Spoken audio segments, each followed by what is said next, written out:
Welcome, class. So, throughout our first few sessions, we've really been digging deep into the theoretical side of things. Today, though, we're making a pivot. We're moving from that abstract world of theory into the very tangible world of application. We're going to focus on a set of tools that aren't just practical. They're the absolute bedrock of modern business analysis and decision-making. Our goal today is to really master linear functions and how they apply in the world of commerce. So let's start with the big question that's going to frame our entire discussion today. Now, I want you to, just for a second, forget about the pure mathematical definition of a straight line you learned back in algebra. For what we're doing here, I want you to see the simple shape in a new light. In business, this isn't just a line, it's a language. It's the basic grammar we use to talk about strategy, to measure risk, and ultimately to figure out if we're going to be profitable or not. All right, in this first section, our job is to lay the groundwork for our analysis. We're going to establish with real precision why a deep intuitive grasp of linear equations isn't just helpful, it's an absolute necessity for anyone who wants to be a competent manager. We'll see how this one single math concept is the foundation for decisions at every level of a company, from something as small as pricing a single cup of coffee, all the way up to forecasting the long-term profitability of a huge corporation. Let me be crystal clear about our objective here. Your goal in this course, and especially today, needs to go way beyond just learning how to solve for X on an exam. The real goal is to develop a skill I like to call financial X-ray vision. It's the ability to look at any business, a factory, a shop, a software company, and see right through the surface complexity to its core economic structure. It's being able to see its costs, model its revenue, and map out its path to becoming financially stable.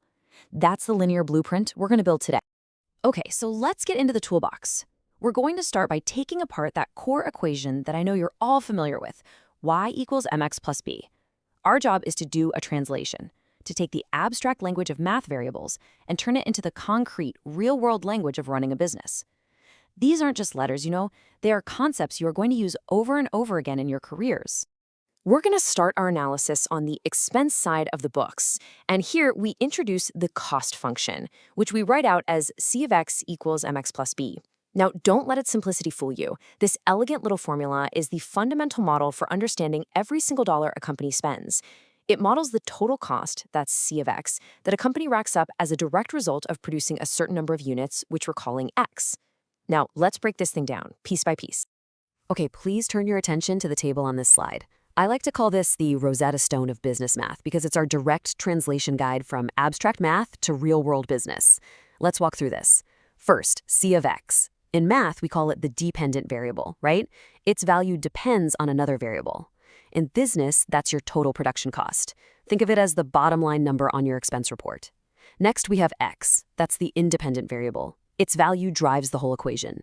In business terms, x is the number of units you make or sell. It's your output. Now for the two most important parts. Let's start with B, the y-intercept. In a business, B is your total fixed costs. I want you to think of this as the cost of just keeping the lights on. It's what you pay on day one before you've sold a single thing. Your rent, your insurance, your base salaries. The key thing about fixed costs is they don't change whether you make one thing or 1,000 things. Your rent is still your rent. And finally, M, the slope of the line. This might be the most powerful piece of the puzzle. M is your variable cost per unit. It's the extra cost you have for making just one more item. For a coffee shop, it's the cost of one more cup, lid, and the coffee itself. It is absolutely vital that you get this difference. From now on, when you see M and B, I want your brain to automatically translate that to variable costs and fixed costs. It's the basic language of cost accounting. And this brings us to a really critical point, and a super common mistake I see students and even new managers make all the time. Getting these two costs mixed up is not a small mistake. It can lead to truly catastrophic business decisions. You could set your prices too low and lose money on everything you sell, or set them too high and price yourself out of the market. So we need a bulletproof test. I call it the acid test for costs. For any expense, you just ask one simple question. If we make one more of our product, does this specific cost go up? If the answer is a clear yes, like for raw materials, it's a variable cost. If the answer is no, like for your monthly rent, then it's a fixed cost. We have to have this distinction down cold before we move on. All right, now that we've got the components of the cost function down, let's zoom in and focus completely on that M variable, the slope. I want you to stop thinking of the slope as just how steep a line is on a graph. In a business context, the slope is the engine of your entire operating model. It's the one variable that determines the basic economic physics of how your company works. So here's the key insight. The actual number you calculate for M is a powerful tool for understanding how scalable and efficient your business is. A company with a really steep slope, a high M, has a cost structure that just explodes as production goes up. That usually means expensive materials or a lot of hands-on labor. On the other hand, a business with a shallow slope, a low M, has a much more scalable model. They can ramp up production without their costs going through the roof. So understanding your M isn't just an accounting exercise, it's a strategic necessity that impacts pricing, production, and everything in between. This slide illustrates the strategic impact of these different cost structures perfectly. Let's compare two totally different business models. On the left, you've got a grocery store. For something like a can of soup, the variable cost, RM, is a huge chunk of the final price. That means a tiny profit margin on each can. So what's the only way to make money? You have to sell a massive volume of cans. Now look to the right, a luxury car maker. The variable cost for one more car, the leather, the steel, is thousands of dollars. It's high. But, and this is the key, it's very low compared to the gigantic six-figure price tag. This creates a huge profit margin on every single car. This company doesn't need to sell millions of cars to be profitable.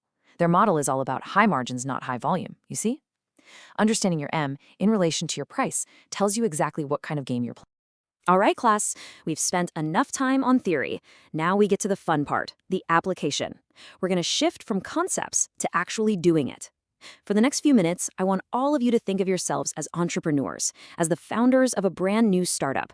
And together, we are going to build the entire financial model for this company from the ground up, using nothing but the linear principles we've just discussed.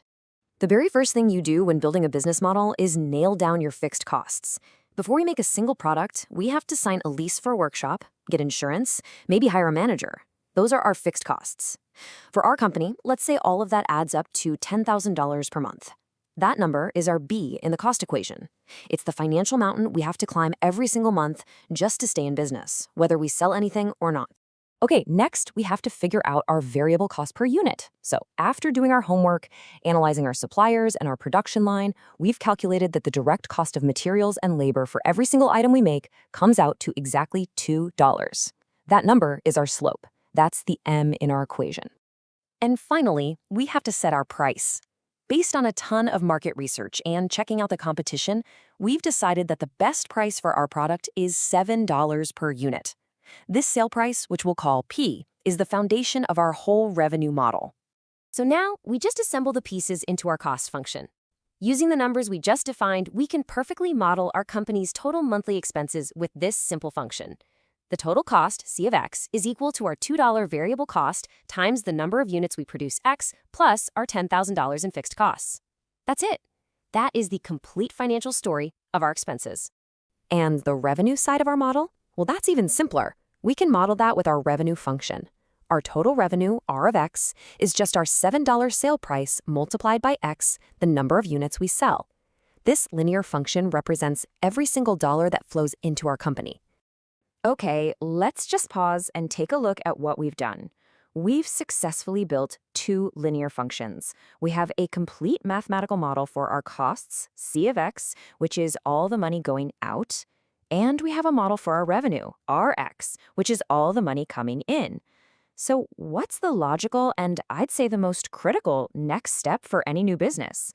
It's to find the exact point where those two lines cross. Because that point of intersection is the single most important number for our company's survival. So let's ask the question that every single founder, every CEO, and every investor needs an answer to before they write a check. What is our break-even point? At what precise number of sales do our total revenues finally equal our total costs, letting us cross that magic line from losing money to making money? Now, mechanically, the calculation here is just straightforward algebra, but it's so important to understand the business story behind each step. Step 1, we set revenue equal to cost, R of X equals C of X. What we're doing here conceptually is defining the exact point of financial balance where we're not making money, but we're not losing it either.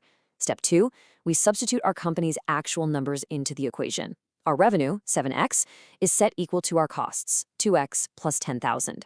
Step 3, we start to isolate x. But watch what happens when we subtract 2x from both sides. We get 5x equals 10,000. Now, that $5 amount, our $7 price minus our $2 variable cost, is a hugely important concept called the contribution margin per unit. This is the amount of profit from each sale that's available to contribute towards paying off our fixed costs. Every time we sell one unit, we earn $5 to chip away at that $10,000 monthly hurdle. That's a critical number for any manager. And step 4, we do the final division to solve for X. And there it is. The answer is X equals 2,000. This is our moment of clarity. This number isn't an abstraction. It is our primary mission as a company. It means we have to produce and sell 2,000 units every single month just to cover all our bills. The sale of unit number 1,999 means we lost money that month, but the sale of unit number 2001, that is our very first dollar of pure profit. Before we wrap up today, let me give you one final pro tip on a point of confusion that trips people up all the time. You absolutely have to know the difference between breaking even in units versus breaking even in revenue dollars. Asking how many units do we need to sell is a totally different question from asking how much money do we need to bring in. In our example, the break-even in units is 2,000. The break-even in revenue would be those 2,000 units times our $7 price, which is $14,000. This isn't just about wording, it matters. Your VP of Operations needs the unit target, 2,000, to plan production. Your Chief Financial Officer needs the revenue target, $14,000, for financial forecasting. As a future business leader, knowing which question you're being asked and which number to give is a critical skill. So, I'll end our lecture with a question for you to take with you. Today, we've used these powerful tools to find the break-even point, the point of just surviving. But as we all know, you don't go into business to survive. You go into business to make a profit. So, your next challenge is to think about how you would adapt this exact same framework. How would you change that break-even equation so that the profit isn't 0, but a specific target, like, say, $5,000 a month? That's the next step in this analysis, moving beyond just modeling survival to actually engineering success. Thank you.